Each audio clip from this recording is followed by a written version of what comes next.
In this video, I'm continuing the book of Job, chapter 9, and we are at verse 22.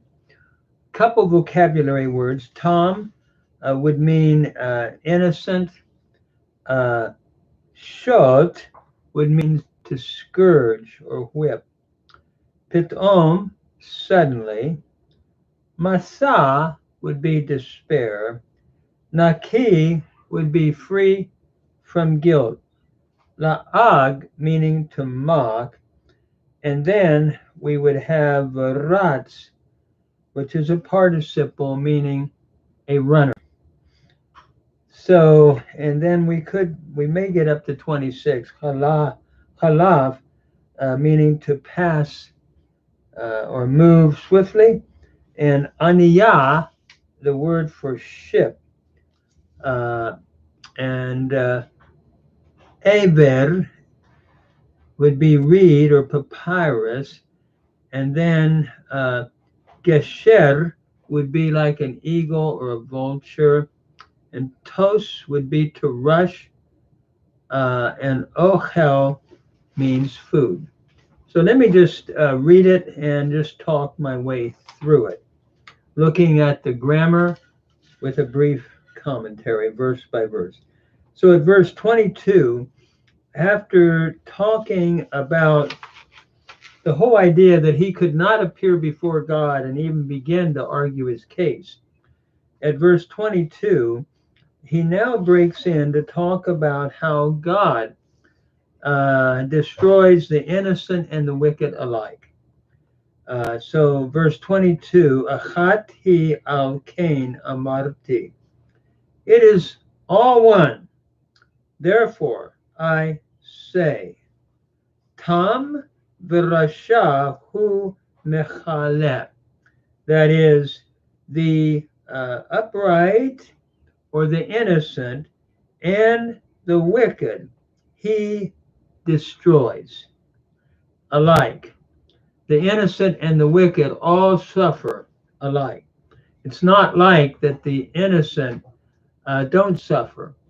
And so Job is critiquing his friend's argument. Amarti is the cow perfect first person singular from Amar, and mechaleh means to destroy from chala. It's a PL participle masculine singular. So Job's point here is that God destroys both the good and the bad alike without any differentiation, and mocks at the calamity of the innocent, he is arguing. He then laments his tragic condition and asks God to remove his torment from him. We're going to see this all the way through 35. So in verse 22, he now, as we pointed out, emphasizes a point to his friends that God afflicts both the righteous and the wicked without any apparent distinction. Therefore, great sufferings are not always an indication of great wickedness. And this refutes the view of Job's friends. Similar idea is found in Ecclesiastes 9:2. So he is critiquing what his friends have been arguing. So then, verse 23, Im sot yamit pitom. If the scourge shall slay quickly or suddenly. Yamit is the cow imperfect third masculine singular, meaning to put to death or slay. So if the scourge shall slay quickly, limasat nikiyim yil'ad. Then at the calamity of the guiltless, he mocks. In other words, again, not making a distinction between the guiltless and those that are guilty. Yil'ag is from la'ag to mach. It's the cow imperfect third masculine singular from la'ag. And so in verse 23, the thought is, if tragedy or a sudden type of horrible experience of tragedy hits and slays the innocent, God will mock at the calamity of the innocent, Job states. So again, Job is constantly critiquing the viewpoint of his friends that everything happens to those that are unjust, but not to the just or to the righteous. God protects them. And that's why you must be a sinner, Job, is the argument of his friends. So then he moves on in verse 24. Eretz nitana biyad rasha. The earth has been given or has been given unto the hand of the wicked. Nitana is from Natan.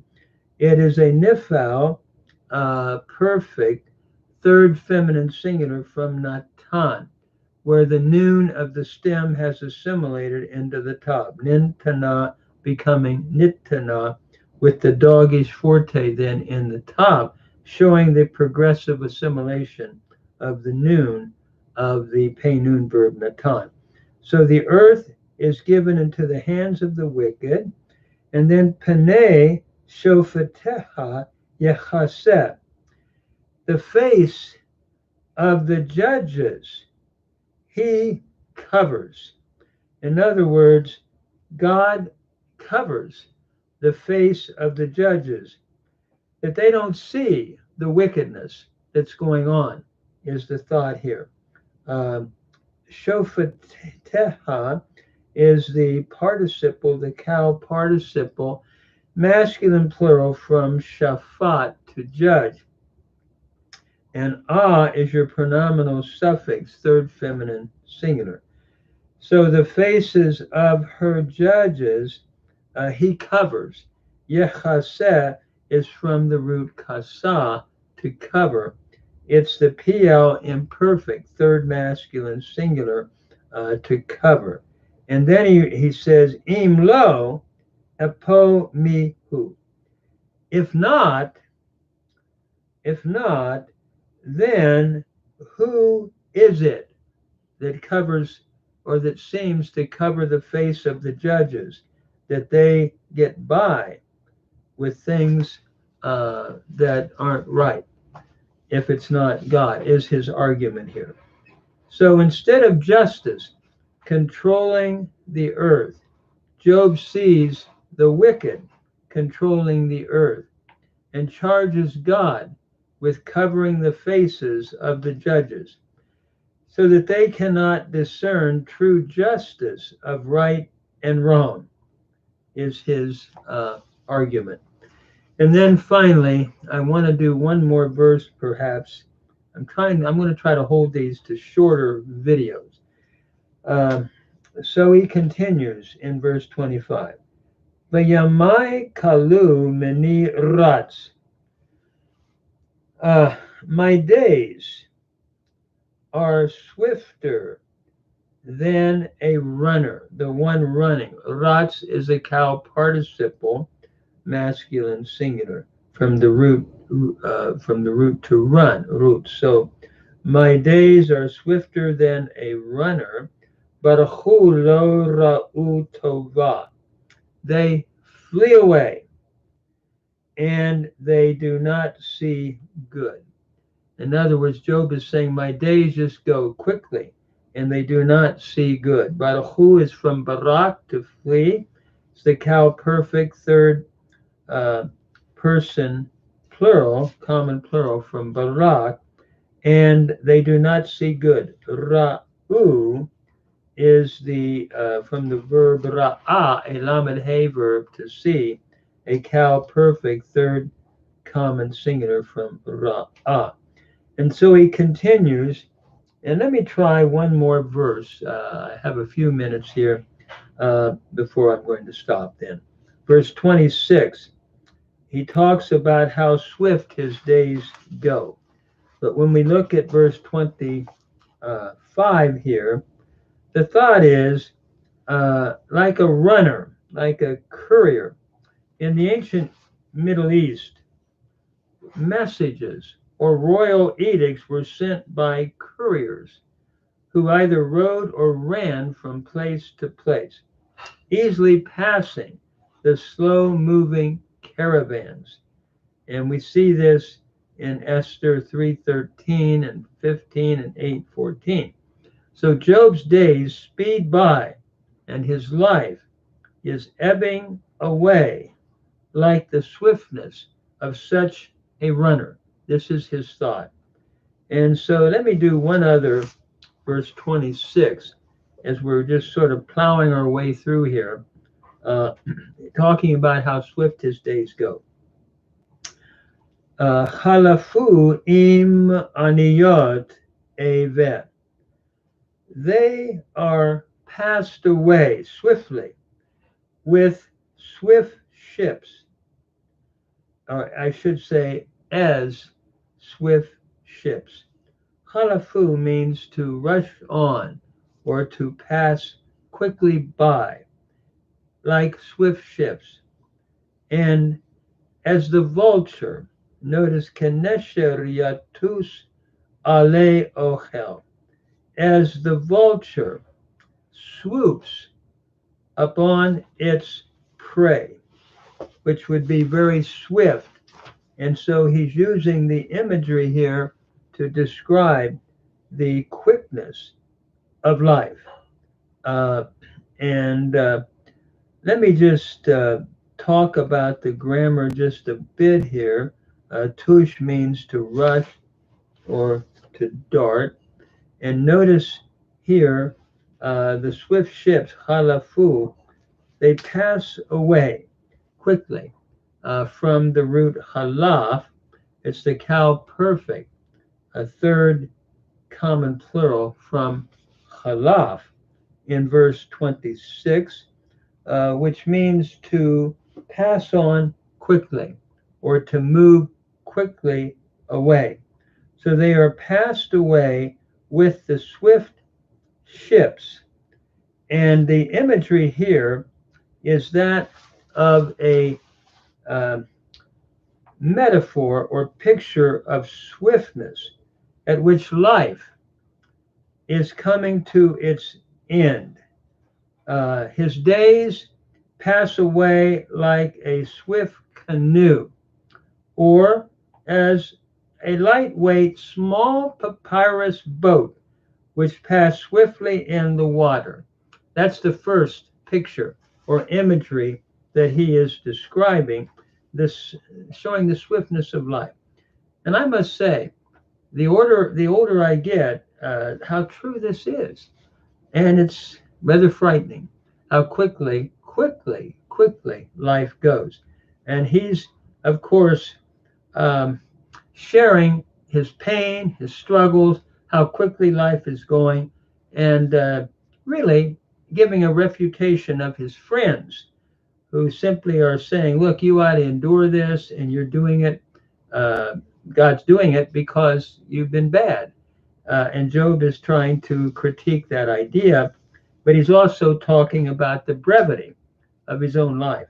And then as an eagle swoops upon its prey. Yatush means to swoop in verse 26, or to rush. And we have a cow imperfect third masculine singular here from tus. So like an eagle, that's the second imagery that he's picturing here of the brevity of life and how quickly life goes. And so Job's days speed by and his life is ebbing away. This is what he's saying.